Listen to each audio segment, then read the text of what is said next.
What's up, y'all? I opened a Patreon for those that want to do more to support my work. It's still a work in progress, but one of the ideas I have is I'll make you a character and it'll appear in my future videos. You'll officially be part of the Soyoverse. Alright, that's all. Thanks again for all the support, y'all.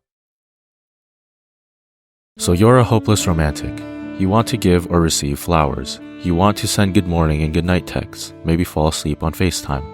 You like to elaborately plan dates and think up scenarios of how the day will go and what ways you can give them butterflies. Maybe you fantasize about snuggling up with that special someone in your PJs and spending the night binge watching Netflix series and crying to K-dramas. You don't want some quick hookup or emotional band-aid. You want that special someone that'll be a major supporting character in the story that is your life. And you want to be the same in theirs.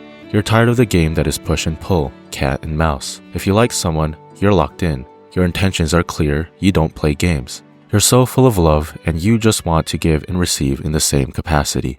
But you still haven't found them, and you're starting to lose hope that you ever will.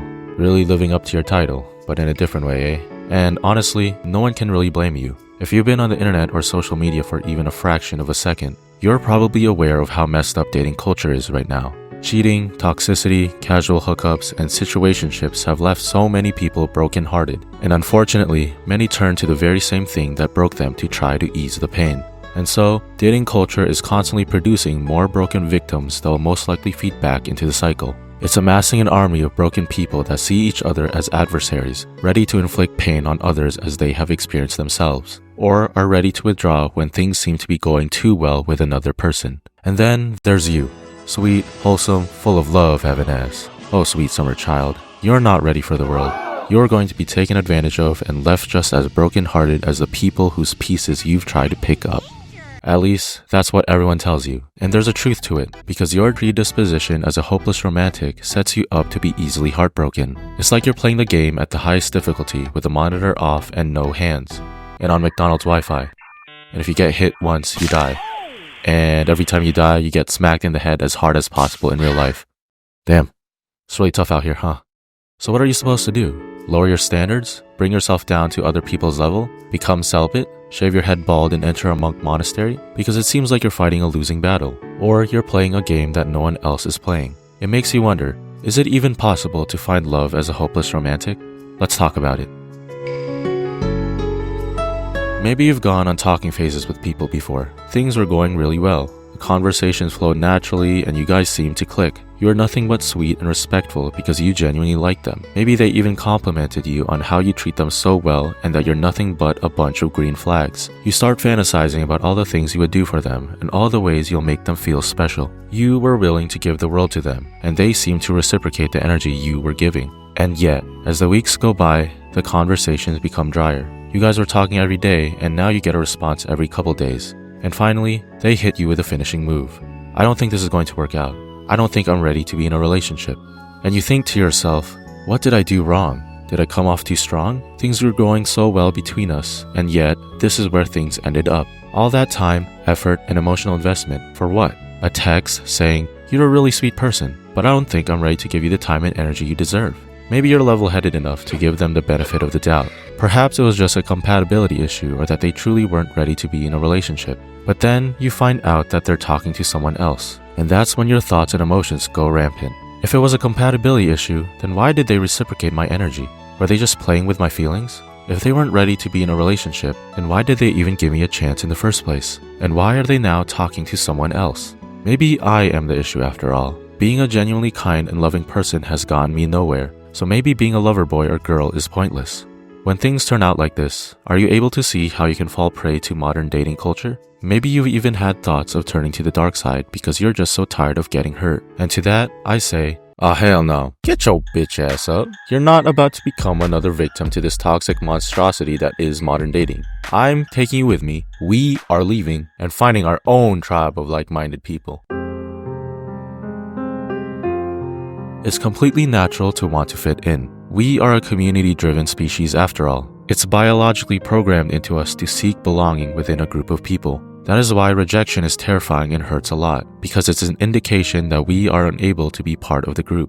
That is also why it's easier to conform than stand out, because you may end up isolating yourself if you go against the majority, and isolation is painful. Perhaps that's another contributing factor to why dating culture is so messed up today, because people don't know any better and thus choose to follow what everyone else is doing. But that is precisely why it's important that you, a person who knows better and knows what they want, stays firm to their values and principles, because you become a pillar that goes against the grain, and people who have been sucked into mainstream thinking but don't necessarily believe in it can look to you and realize that there is another way. This is how you find your tribe of like-minded people, by staying true to yourself and having your energy attract those on the same wavelength. Dating culture is a toxic cesspool right now, but the only way for that to change is if there's a strong enough counterculture to oppose it. And the only way for that to happen is if enough people stand firm to their values and principles. The reason why it's so easy to become great today is because the bar has been set so low. And a part of why that is because people have lost the ability to think for themselves, and thus lack a set of principles and values that serve as their guiding compass for when they're lost and don't know what to do. You, on the other hand, are different, and it'd be a shame if you succumb to the toxicity. And I get it, it can be a difficult thing to do. You'll be alone for some time, because ultimately, you are going against the majority. You'll intentionally be isolating yourself. But it won't be that way forever, because you'll eventually find your tribe of like-minded people,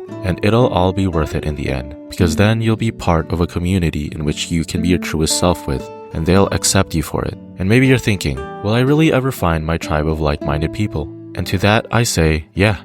I mean, for starters, if you're a hopeless romantic, there's actually a lot of you out there. Just take a look at all these comments. A part of the reason for why my video did so well isn't necessarily because I said some groundbreaking, insightful things. Many people have thought the same thing. I just gave them a safe space to be able to talk about it freely by giving my own take. By standing by my own principles and values, I attract like-minded people. And so can you. Alright, let's wrap this up by talking about how you can protect yourself as a hopeless romantic. Every person and relationship is different, so there is no one-size-fits-all formula for how you can find a loving, healthy relationship. The best thing you can really do is assess people's advice by trying it yourself and taking parts of it that work with you or align with your goals and values. My advice isn't any different. I'm just trying to look out for my fellow lover boys and girls out there so y'all don't become fallen soldiers. The biggest thing that's helped me and might help you is setting up stronger boundaries. What do I mean by that? One thing I learned about myself is that I wear my heart on my sleeve too fast and too soon. Once a person starts showing signs of interest in me, I drop all my walls and fall hard. But it's because I've dropped all my walls that I become extremely vulnerable to getting hurt. And hurt I have. So now I've learned to take things slower and gradually lower my walls when I deem that it's safe to. This doesn't mean playing hard to get or completely closing yourself off from other people. It means reserving that romantic and loving side of yourself for someone who you deem is worthy of receiving it, because you know what you're capable of giving, and not everyone deserves to see that side of you. As hopeless romantics, we tend to focus on making sure that the other person feels special and loved, and when we're on the younger side, we also tend to rush and go out of our way to prove to the other person that we'd make a good partner, in fear that they'll lose interest if we don't.